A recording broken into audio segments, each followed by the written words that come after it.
I never told anyone what really happened that night.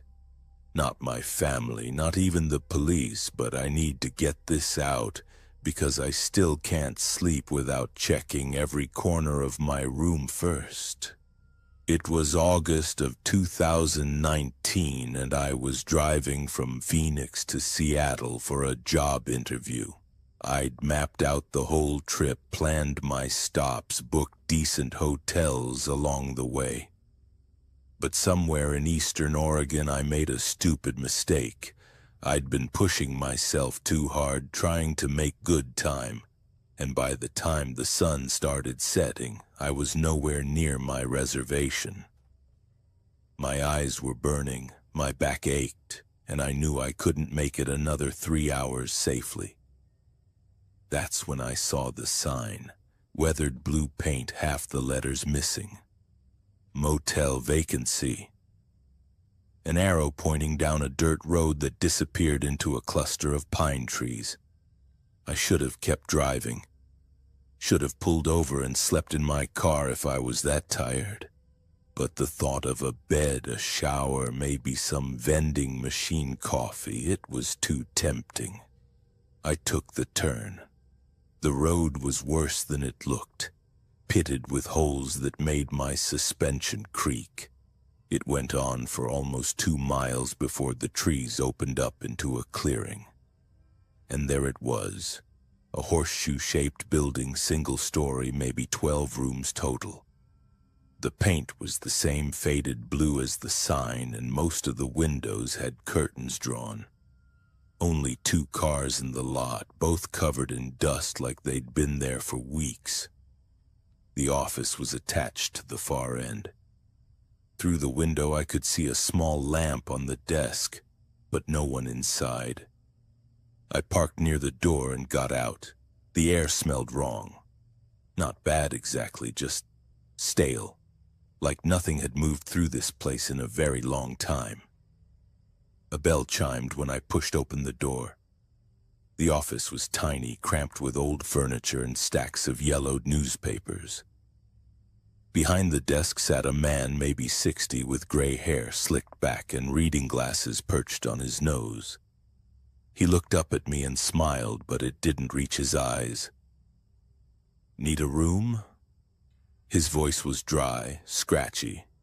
"Just for the night," I said. "Heading north tomorrow." He nodded slowly like I'd said something profound and slid a registration card across the desk. The pen he gave me was nearly out of ink. I had to press hard to make my name visible. $40 cash only. I didn't have much cash on me, but I scraped together 2 20s from my wallet. He took them without counting and handed me a key attached to a heavy plastic tag. Room 4.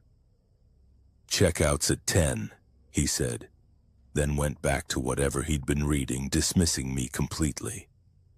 Room 4 was near the middle of the horseshoe. The door stuck when I turned the key and I had to shoulder it open. Inside, the bed had a floral comforter that looked clean enough, and the bathroom light flickered when I flipped the switch. It wasn't great, but I'd stayed in worse. I locked the door, fastened the chain, and tossed my bag on the chair. The shower was lukewarm at best, but it felt good to wash the road off my skin. I changed into sweats and a t-shirt, set an alarm on my phone, and climbed into bed. That's when I heard the phone ring. Not my cell phone, the landline on the nightstand. An old rotary-style phone I hadn't even noticed until that shrill, jangling ring cut through the silence. I stared at it for 3 rings before picking up. "Hello?" Silence, but not empty silence. I could hear something on the other end. Breathing, maybe. "Hello?" I said again, louder this time. The line went dead. I hung up, my heart beating faster than it should have been. Wrong number, I told myself, or the front desk checking if I needed anything. Except the manager didn't seem like the type to check on guests. I tried to settle back into bed, but sleep wouldn't come. I kept glancing at the phone, half expecting it to ring again. It didn't. But 20 minutes later, I heard the doorknob rattle. Just once. A quick testing turn, like someone checking if it was locked. I sat up, pulse hammering in my ears. The chain was fastened. The deadbolt was turned. I was safe, but my hands were shaking as I stared at that door, waiting for another sound. Nothing came. I got up and looked through the peephole. The parking lot was empty and dark. No movement, no people. Just my car sitting under the one flickering streetlight. I told myself it was the wind, an animal, anything but what it felt like. I went back to bed, but I didn't close my eyes. I watched the door, watched the phone, listened to every creak and settling sound in that old building. An hour passed, maybe 2. Then I heard it. A key sliding into the lock. My stomach dropped. I heard the deadbolt turn, smooth and deliberate. The door pushed open an inch before the chain caught it with a metallic snap. I couldn't move, couldn't breathe. Through the gap, I saw someone was standing right there, just on the other side of the chain. They didn't say anything, didn't try to force the door. They just stood there, breathing, waiting. I shouted, trying to sound braver than I felt. The door eased shut. I heard footsteps retreating down the walkway. Slow, unhurried. I grabbed my phone and dialed 911. My hands were shaking so badly I almost dropped it. But when the operator answered, I froze. What was I going to say? Someone unlocked my motel room door but left when the chain stopped them. That I felt scared. 911, what's your emergency? I'm sorry, wrong number. I hung up. I felt stupid, paranoid. Maybe it was the manager doing a late-night check. Maybe I hadn't locked the door properly and it swung open on its own. But I knew what I heard. I knew someone had used a key. I shoved the chair under the doorknob, piled my suitcase against it, and sat on the bed with the lights on, waiting for dawn. The phone rang again at 4:17 a.m. I didn't answer. I just stared at it, watching it jangle and scream in the silence. It rang 15 times before stopping.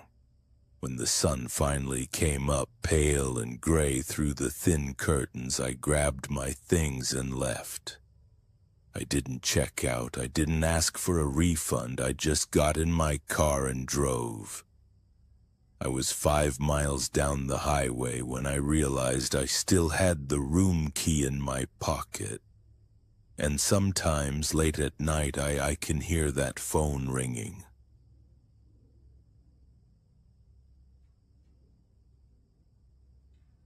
It was late October, maybe around 10 at night, and I was driving from Denver back to my parents' place in Kansas. I'd been on the road for about 6 hours, and honestly, I was exhausted. My eyes were getting heavy, and I'd already had 3 cups of gas station coffee that tasted like burnt rubber. I knew I needed to stop, but I wanted to push through. Just get home, sleep in my own bed. That's when I saw the sign. Exit 47.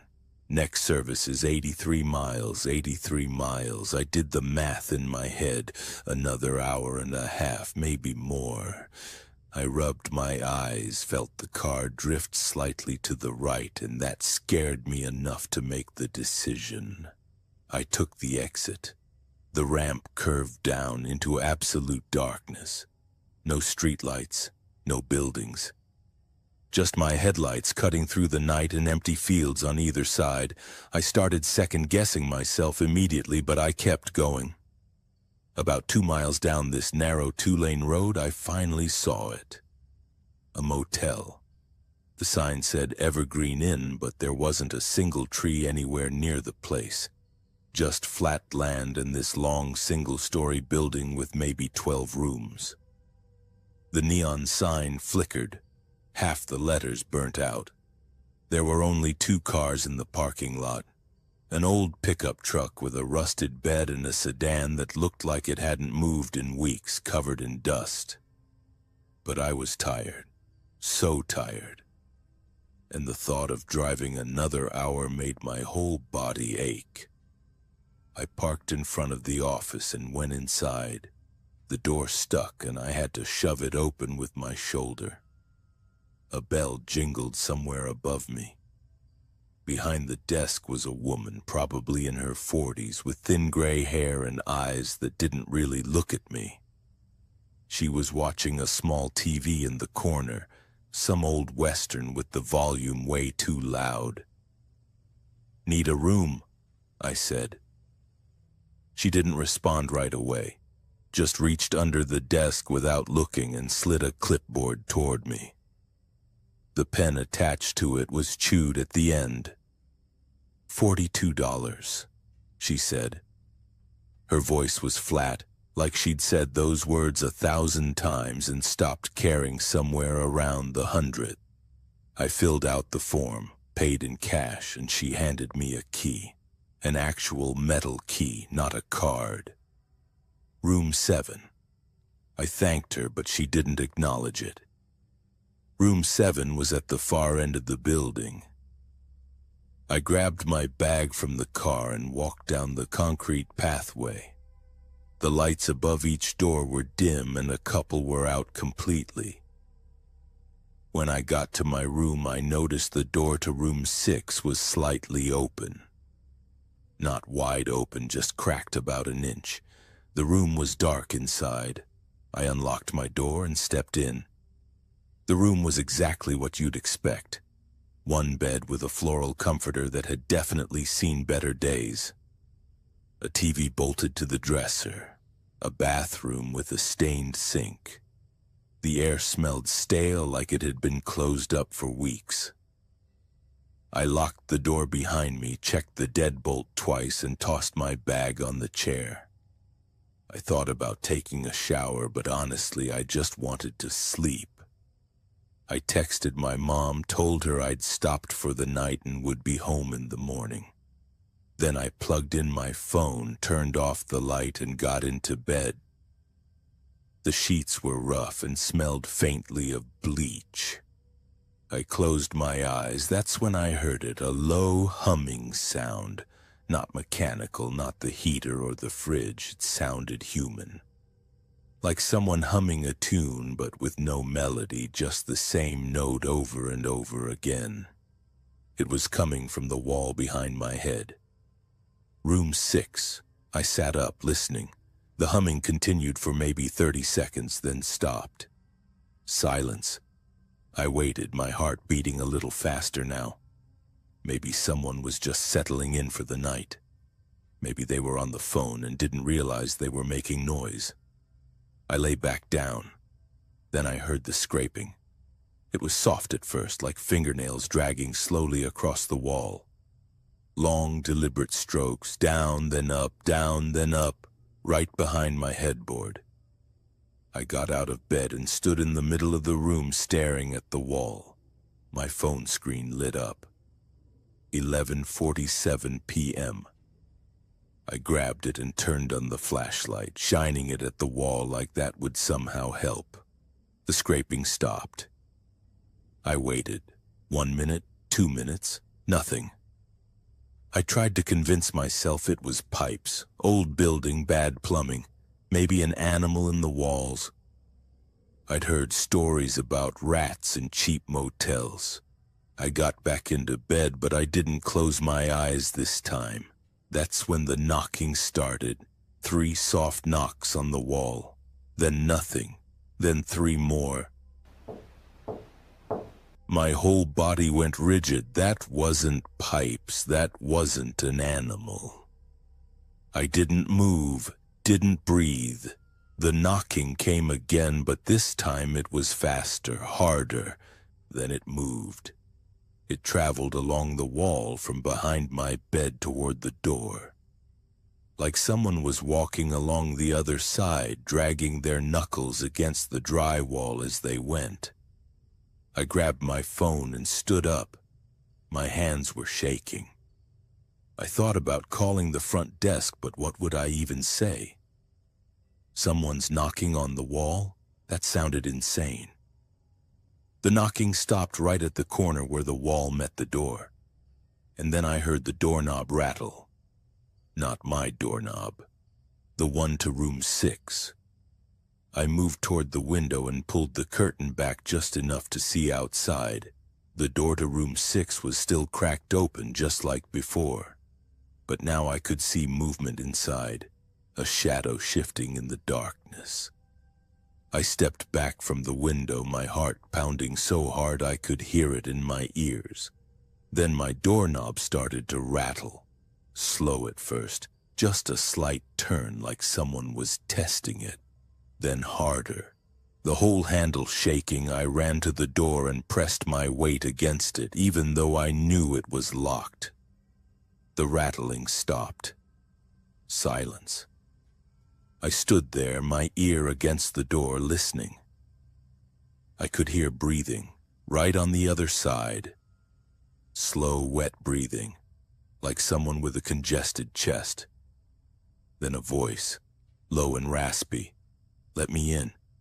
I backed away from the door, my hands over my mouth to keep from making a sound. "Let me in?" It said it again, the same flat tone.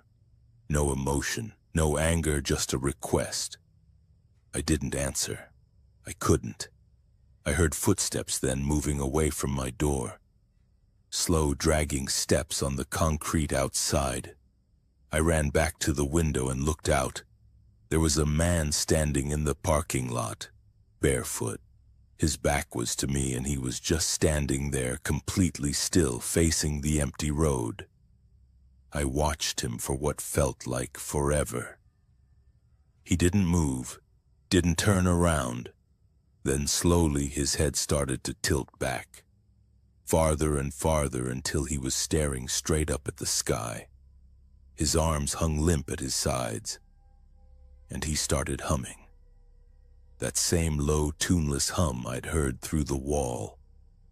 I closed the curtain, grabbed my bag, and didn't think twice. I unlocked the door, stepped outside, and ran to my car. I didn't look back. I didn't check to see if he turned around. I just drove. I didn't stop until I hit the Kansas state line 2 hours later. I pulled into a well-lit truck stop, went inside, and sat in a booth until the sun came up. I never reported it. I don't even know what I would have said, but sometimes late at night when I'm lying in bed, I still hear it, that humming. And I wonder if he's still standing there, waiting.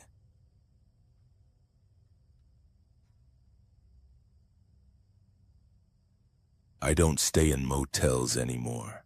I don't care how tired I am, how late it is, or how far the next town might be.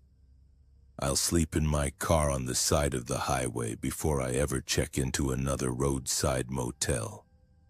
And after I tell you what happened to me 3 years ago, you'll understand why.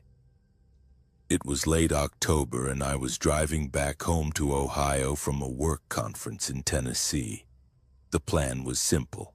Drive straight through, maybe stop for gas and coffee, be home by morning. But around 11 at night, somewhere in rural Kentucky, the exhaustion hit me like a wall. My eyes were burning, my head was pounding, and I kept drifting toward the shoulder. I knew I had to stop. That's when I saw the sign. Hillside Motel. Vacancy. Next exit. The place looked exactly like you'd expect. Single-story, L-shaped building with maybe 20 rooms. Flickering neon sign. Gravel parking lot with only 3 other cars scattered around. The office had a dim yellow light coming through the window, and I could see someone moving around inside. The guy at the desk was older, maybe 65, with deep-set eyes and this way of looking at you without really looking at you, if that makes sense. I asked for a room just for a few hours. He slid a key across the counter, an actual metal key with a plastic tag. Room 14. Checkout's at 10, he said. His voice was flat, monotone. Ice machine's broken. Vending machine only takes quarters. I thanked him and walked back out into the cold October air.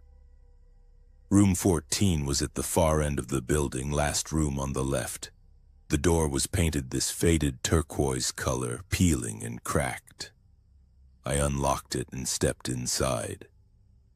The room was exactly what you'd expect. 2 double beds with floral bedspreads, a wooden dresser with a tube TV on top, a landscape painting bolted to the wall. Dark brown carpet that had probably been installed in 1987. I locked the door behind me, fastened the chain, and tossed my bag on the bed closest to the door. I wasn't planning to sleep long. Just a few hours to recharge, then back on the road. I kicked off my shoes and lay down on top of the covers. The mattress was lumpy and the pillows smelled like detergent. I set an alarm on my phone for 4 in the morning and closed my eyes. That's when I heard it. A phone ringing. Not my phone. The room phone. That old landline sitting on the nightstand between the 2 beds. I opened my eyes and stared at it. The ringing was loud, shrill, cutting through the silence. I thought maybe it was the front desk, some question about my checkout time or payment. I picked it up. Hello? Silence. Not dead air, but silence. I could tell someone was on the other end because I could hear something. Breathing? No, not quite breathing, something softer, like air moving slowly through a space. Hello? I said again. Then a voice, male, calm, almost friendly. Room 14. That's all he said, just those 2 words. Room 14. My stomach dropped. Who is this? He didn't answer. Just that same soft sound, that almost breathing. I hung up. My heart was pounding now. I sat up on the bed staring at the phone. Wrong number, I told myself, some drunk guy misdialing. Happens all the time. But then why did he say room 14? My room number? I stood up and walked to the window, pulling back the thick curtain just enough to look outside. The parking lot was quiet. The same 3 cars, no one walking around. The office light was still on, but I couldn't see the old man anymore. I let the curtain fall back and sat down on the edge of the bed. I decided I'd just stay awake. Forget sleeping. I'd rest my eyes for a few minutes, then hit the road. The phone rang again. I jumped, my whole body going rigid. I stared at it, watching it ring once, twice, 3 times. I didn't want to answer it. Everything in me was screaming not to answer it. But I did. What do you want? That same voice. Calm. Almost pleasant. You should check the closet. My blood went cold. What? The closet, you should check it. I hung up and immediately stood, backing away from the phone. My eyes went to the closet door. It was one of those sliding doors, the kind with the mirror on one side. It was closed. I hadn't opened it when I came in, hadn't even thought about it. I stared at it for what felt like a full minute, my mind racing. This was insane, some sick prank, someone at the front desk messing with guests. That had to be it. But I couldn't stop staring at that closet door. Finally, I walked over to it. My hands were shaking as I reached for the handle and slid it open. Clothes hangers. Empty. A spare pillow on the shelf above. Nothing else. I let out a breath I didn't know I was holding. See? Nothing. Just some creep trying to scare me. I slid the door closed and turned around. That's when I saw it. On the nightstand next to the phone there was something, a folded piece of paper. I'd been staring at that nightstand, at that phone for the past 10 minutes. That paper was not there. My hands were trembling as I picked it up and unfolded it. Inside, written in blue ink, shaky handwriting. He comes in through the bathroom window, lock it. I dropped the paper. The bathroom. I turned slowly toward the bathroom door. It was open, just a crack. I could see the edge of the sink, the white tile. I hadn't checked the bathroom when I came in, hadn't even turned on the light. I forced myself to walk toward it. Each step felt like moving through concrete. I pushed the door open wide and hit the light switch. Empty. Toilet, sink, shower with a brown-stained curtain pulled closed. I pulled back the curtain. Nothing. Then I saw the window. Above the toilet, small rectangular frosted glass. And it was unlocked. Not just unlocked. Open. Maybe an inch. Someone could fit through there. If they were thin enough, determined enough, someone could absolutely fit through there. I slammed it shut and locked it, my breath coming fast and shallow now. I backed out of the bathroom and grabbed my bag. I wasn't staying. I didn't care how tired I was. That's when I heard the sound. A key. Sliding into the lock of the front door. I froze. The deadbolt I'd locked. The chain I'd fastened. I watched in absolute horror as the doorknob began to turn. Slowly.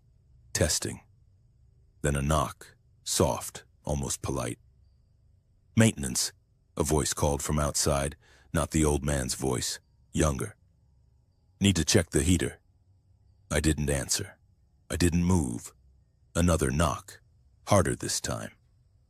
"You awake in there?" I stood there in the middle of that room, my bag clutched in my hands, staring at that door. The chain was still fastened. He couldn't get in, not unless he broke it down.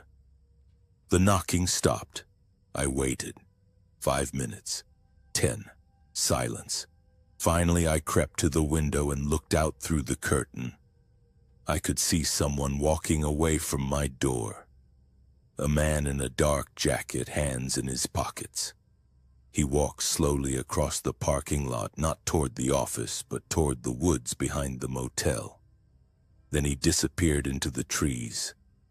I grabbed my things, unfastened the chain, and ran. I didn't check out. I didn't stop at the office. I got in my car and drove. I drove for 3 straight hours before I felt safe enough to pull over. I don't know what happened that night. I don't know who called me, who left that note, who tried to get into my room. But sometimes, late at night, I still think about that piece of paper. He comes in through the bathroom window. Who left me that warning? And what would have happened if I hadn't listened? These are 3 motel horror stories. If these stories scares you, hit that like button and let me know in the comments which story terrified you the most. Was it the first, second, or third? And have you ever had a creepy experience? Share your story below. I read every single comment. Don't forget to subscribe to Mr. Terrifying and hit that bell icon so you never miss